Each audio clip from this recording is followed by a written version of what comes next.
I'm working with a couple $1 million specs, and one of the important things we do for new construction is we do these mood boards. Now, mood boards are these collection of just different paint colors, the samples, the rooms, and it's very extensive. In fact, one that I just got together from the designer was over 60 pages of the mood board for the whole house. So today I want to dive deep in what is a mood board, how are they important to buyers, and what do we use them for? So joining me today is Amy Pretorius, my wife, of Elevation Home Builders. She's the builder there, and designer Kim Marshall, who is the designer for Elevation Home Builders. So tell me a little bit about why do you do these design boards? Like, this is pretty extensive. It probably takes like what, a day or two?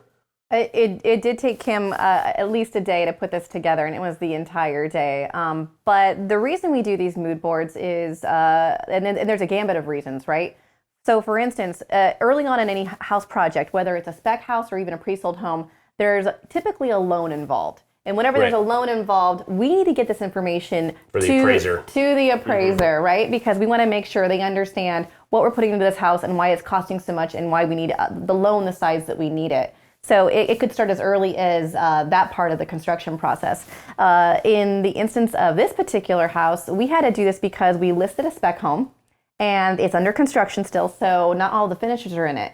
But yet the price tag shows a completed house. So we need to show the buyer's agent and the buyers, this is what you're paying for. This is what you'll be getting this house. This is the product, right? That you can't currently see. This is what we're guaranteeing. Again, it really does help convince people during this process to understand what has been done already, what can still be customized, but at least this is what the house is going to look like, and are you okay with this?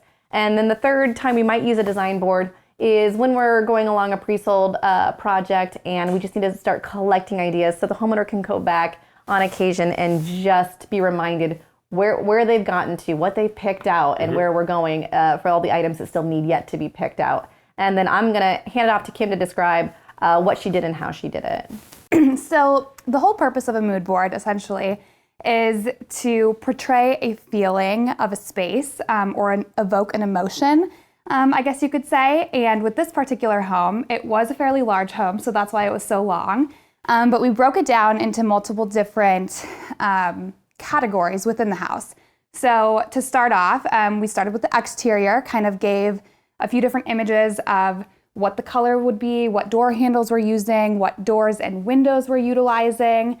We also included the light fixtures. So as we enter the home, we go over the overall floor plan. We discuss what the flooring material will be throughout the entire home. We discuss the paint, if there's any wainscoting, if there's any additional features within the home that we want to portray in terms of built-ins, fireplaces, stair railings, etc. And then we dive into each room specifically. And as an example here, this is a powder bath. We're trying to portray... There's a lot going on in this one. Yes, there is. And so we just wanted to give the client kind of an overall vision of what the space would entail. So as you can see, we've included the vanity, all of the fixtures such as faucets, pulls, towel bars, etc. We've included the lighting, the mirror, the toilet, and then in this particular case, we're also doing a really fun wallpaper. It's pretty bold wallpaper. It is bold. Yes, it's going to make a statement, but it's going to be great. So you're no stranger to doing mood boards because you used to be an interior designer at RH, right? Correct. Okay, so an RH is a luxury home furniture store, and so you need the mood boards for the luxury market because there's so many details. Like in a track house, it's like one paint color throughout. There really aren't any built-ins. It's just like the same thing. But in luxury real estate, you have a lot of built-ins, a lot of detail, and you have to really articulate that. And people don't have the ability to visualize things on their own. Just saying there's a built-in here isn't the same. Like you have to draw it out and show them. So I want to dive a little deep into some of these rooms that you're doing. And so tell me a little bit about what your inspiration and what you all are doing in the great room. So this house is going to kind of just be this clean, little bohemian, but more a modern vibe, a modern take on it. So we found some inspiration for a fireplace. We're excited about executing it. It's a little bit of white oak and a wainscoting detail that is going to be brought forward by a man-made stone fireplace surround. The combination together, I think the warm wood with the stone is going to look kind of amazing. And same thing, Kim took that inspiration photo and planted it inside this mood board to again communicate something that is currently not there, that nobody can see is going to be there. But this honestly also gives us ideas for how are we going to finish this space? What kind of window treatments would look great next to this? What kind of furniture for staging purposes, or even for the homeowner if they start picking out furniture, is going to look great with this concept? And we're lucky in this house, we have quite a few inspiration photos, but when that doesn't happen, we actually have to come up with renderings, which is a little bit more time consuming, but also something that Kim brings to the table with being able to perform on programs such as AutoCAD, Photoshop, those kinds of things. Yeah. So you're putting a lot of natural wood, which is in the trend right now. You got other natural elements such as like the stone. And then the other big trend right now is doing bold colors. And tell me a little bit about what you're doing in the study. So we decided this study, it's right on the front of the house. You walk in, you're gonna walk into this foyer with all this white wainscoting, right? It's gonna be very bright. And next to you is this room, and it's going to be quite a bit of glass. French doors and these almost like glass transom or side lights, pardon me, on either side of it. And we're going to put in this pretty awesome built-in for this study. And we're using this fantastic color. What was it called again? I think Tarragon? Tarragon. Tarragon. Yes, it's a new color with Sherwin-Williams. Yeah. So we're excited to use it. We're dipping our toe in they come out with new colors every now and then. So we're trying something out. But it's this fun blue, green, very, very dark, deep color. It's still, the gems, are still definitely in. And so that is what we're doing in there. So we're pretty excited about trying a new color.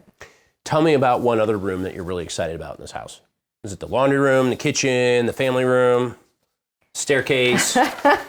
Well, we actually got pretty excited the other day about the upstairs. I'm going to call it the little girls' room, but that's just because it's got some fun powdery, like rosy pink colors going on in this really fun tile. So the tile's amazing. Hopefully whoever buys this actually has a little girl, because it'd be perfect for that scenario. So we're being a little chancy doing this with not knowing who the actual buyer is going to be. But I think there's probably two spaces. The kitchen is going to be pretty incredible, and then of course, I see you're holding one of my personal favorites is the staircase. The staircase. That sounds crazy, but the staircase is going to be fantastic. We always love drawing people's attention to our staircases in our house. And this is going to be a mix of those same elements we just talked about. That's that warm white oak wood again. We're going to have some like black metal spindles. And then we're going to have this really amazing wool carpet with this kind of muted plaid pattern that You can't beat wool for carpet. It's the creme de creme. It's pretty fantastic. It's a pretty fantastic price tag, but it's pretty awesome. It's a luxury house. You got to have the nice things. And your kitchen here, so I love the kind of the very warm and simple, elegant to the kitchen, but that it's asymmetrical, right? Like not everything is like right on. Like it's off center a little bit. You got these cabinets still to have some symmetric detail, but it's not like, dead center, with everything then sprawled out like most people do in the kitchen. I mean, at the end of the day, the kitchen has to perform, and it has to work with the space that we actually have to work with here. So though this house is luxury, it's not like it's gigantic. It's still efficient in some areas. So the kitchen, the important thing is to make sure that we have a decent spacing of appliances and whatnot. The last thing you want is to put a refrigerator with a stove like 2 feet away from it. So I think we're utilizing the space really well, and I think it's going to be really interesting. Well, I'm excited to see it all come together. I have one last question that I think a lot of people have as a misconception, and that's that I notice in your mood boards, you're mixing a lot of metals. Like if I go into a bathroom, you might have the light fixture and the hardware may not be the same metal. Tell me your thought there. Yeah, honestly, at this day and age, I feel like the more the merrier. In terms of finishes, I feel like we're mixing them throughout, the entire home. And I think one thing that Amy and I just pay attention to with the selections is repetition. So just being sure that you're incorporating them consistently throughout the entire home. Right, because it has to be cohesive. Yes, yeah. Correct. Well, I'm excited to see this all done. This is your parade home, correct? This is our parade home. It'll be an exciting home to see complete, and I appreciate you all coming today to tell us a little bit about putting together mood boards. If you enjoyed this video, make sure you subscribe to my channel and look for more videos about Iowa City real estate. If you're looking to buy or sell a house, give me a call, and I'll look forward to seeing you again soon. Thanks for watching.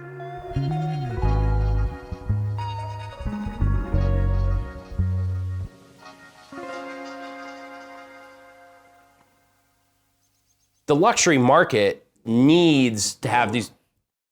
Hey! They're all playing. Lily! Not right now.